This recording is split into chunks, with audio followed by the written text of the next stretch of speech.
Ok, alors, on va ici mettre de la couleur différente dans le rectangle. Donc, le rectangle doit être sélectionné, bien entendu. Alors, si vous double-cliquez sur l'échantillon ici, vous avez la possibilité d'aller choisir une couleur que vous mettez sur le rectangle. Même chose pour le fond, pour le contour, je veux dire. Ce que je viens de faire, c'est le fond, mais pour le contour, je peux aussi double-cliquer et la mettre une couleur. Voilà, je clique à côté pour voir ce que ça donne. Oui, on voit qu'il y a un contour qui est bleu. C'est ce que j'avais choisi. Mais si on veut voir un peu plus le contour, on va bien sûr aller l'épaissir. Alors, pour l'épaissir, est-ce que... Non, on n'a pas sur le dessus les options qui apparaissent. Alors, voyons un peu... Allez un peu dans le menu fenêtre et cherchez la barre contrôle. Si elle n'apparaît pas déjà. Chez moi, elle n'apparaît pas, mais je pense que chez vous, elle apparaît peut-être. La barre contrôle, c'est cette barre qui reprend en fonction de l'outil activé, de ce qui est sélectionné, vous propose certaines choses. Et vous avez notamment l'épaisseur du contour qui est ici. D'accord? Elle était déjà affichée chez vous? D'accord, c'est chez moi que je l'avais enlevé de l'affichage, je ne sais pas pourquoi. Sinon, on a aussi la palette contour, menu fenêtre, contour. La palette contour est beaucoup plus complexe qu'elle n'y paraît. On sait faire des choses pas mal avec ça. Il suffit de demander d'afficher les options, et puis vous avez plein de choses ici. Notamment pour faire des flèches, pour faire des pointillés. On peut faire des pointillés multiples, qui peut donner l'impression notamment qu'on a un lacet qui rentre dans un trou et qui ressort par un trou, vous voyez, un lacet quoi, un lacet de chaussure. Ce genre de choses, quoi. Donc, mais au départ, elle apparaît assez simple. Voilà. La palette contour, on aurait pu aussi la faire apparaître en cliquant ici sur le mot, bien sûr. Quand vous voyez que c'est souligné comme ça, ce sont des hyperliens qui permettent de faire apparaître les palettes. Voilà. C'est la palette contour qui apparaît quand on clique là. Bien. Alors, la manière dont on a choisi les couleurs là, c'est pas génial. Voyons un peu. On va refaire un deuxième rectangle. Voilà. Il porte les mêmes couleurs. Ok. Allez-y, faites-en un troisième aussi tant que vous y êtes. Ok. Ce que vous voulez comme dessin. Il n'y a pas de problème. Donc voilà, les couleurs ont été choisies à la manière Photoshop en double-cliquant sur les échantillons couleurs. C'est très mauvais dans Illustrator. Et dans InDesign aussi d'ailleurs. Ne faites pas ça. Dans Photoshop, ok, mais dans Illustrator et dans InDesign, il vaut mieux utiliser le nuancier. Alors, faites apparaître le nuancier, menu fenêtre, nuancier. Alors, un nuancier, il en existe un aussi dans Photoshop, bien sûr. Et vous pouvez l'utiliser, mais on a moins l'habitude de l'utiliser dans Photoshop, le nuancier.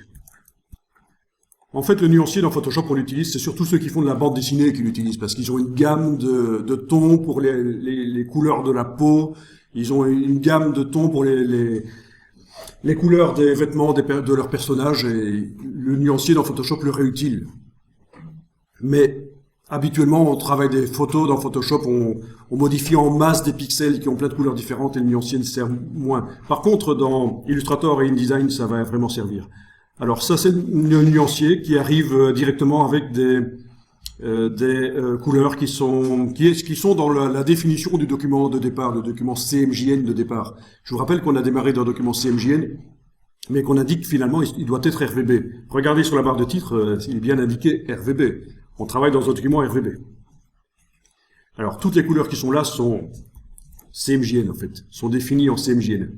Parce que oui, c'est comme dans InDesign. Un document Illustrator peut contenir les deux types de couleurs en même temps, du RVB et du CMJN. Vous allez voir un peu plus loin. Mais on a intérêt dans Illustrator vraiment à travailler dans un document RVB, ce qui ne nous empêchera pas, si on veut, de mettre par-ci par-là une couleur CMJN éventuellement. Voilà, donc si on survole, l'infobulle vous indique bien que ce sont toutes des couleurs CMJN. Là, vous avez ce qu'on appelle des motifs. On verra comment en faire des motifs, évidemment. Les faire soi-même, utiliser des motifs qui viennent du web. Depuis la version C6, il y a un générateur de motifs qui est très intéressant. Ne faites jamais de motifs avant la version C6 de Illustrator. Avec la version C5, tout ça, c'est pourri. C'est beaucoup mieux dans la version C6 et les versions suivantes. On a des groupes de couleurs qui peuvent servir pour modifier les illustrations, pour tester des applications de couleurs. C'est assez génial, ça. C'est-à-dire que dans Illustrator, vous pouvez faire des illustrations avec des couleurs pourries au départ, c'est pas un problème. Et puis par la suite, vous allez modifier les couleurs vous-même, ou faire des tests, aller chercher plein de groupes de couleurs comme ça, des harmonies de couleurs, et les appliquer sur votre illustration, et à un certain moment, ah, génial, c'est ces couleurs-là qu'il faut sur mon illustration. Si les couleurs n'arrivent pas sur les bons objets, vous allez pouvoir les switcher et faire des tests. Donc la créativité, c'est faire des tests et choisir voilà, être créatif, c'est ça. Si vous pensez que vous n'êtes pas très créatif, sachez-le. Illustrator peut vous aider au niveau des couleurs notamment, parce que être créatif, c'est aussi faire des choix, quoi. C'est tester plein de choses et choisir le meilleur. Et puis au départ de ça, faire des variantes, rechoisir à nouveau le meilleur. Et petit à petit, comme ça, vous allez vers le beaucoup mieux, quoi.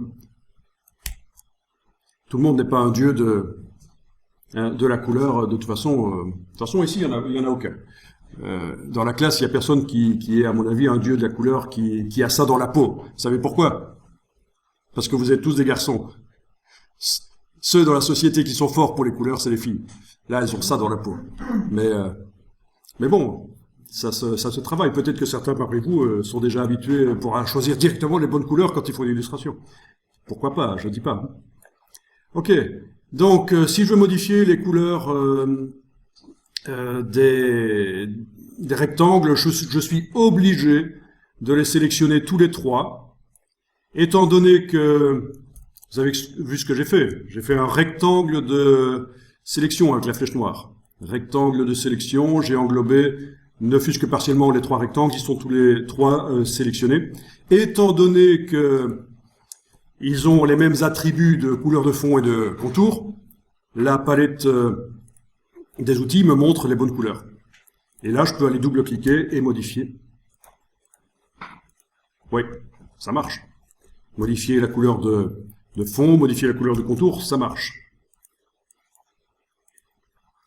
Ok.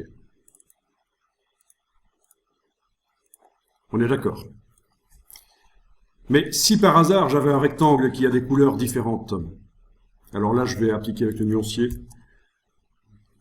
Voilà. Et qu'il est sélectionné avec les trois premiers, ben la palette des outils, elle vous indique un point d'interrogation, ce qui, dans Illustrator, veut dire vous avez des objets avec des attributs multiples. Il y a, parmi les objets sélectionnés, il y a plusieurs fonds différents, il y a plusieurs contours différents. Bon, ok, je supprime ce rectangle-là. Donc, oui, on peut, si on veut modifier la couleur de plusieurs objets, les sélectionner et redouble-cliquer dans la palette des outils sur le nuancier de couleur. Mais c'est pas génial. Il y a beaucoup mieux que ça. Alors, ce qu'on va faire, c'est utiliser le nuancier ici.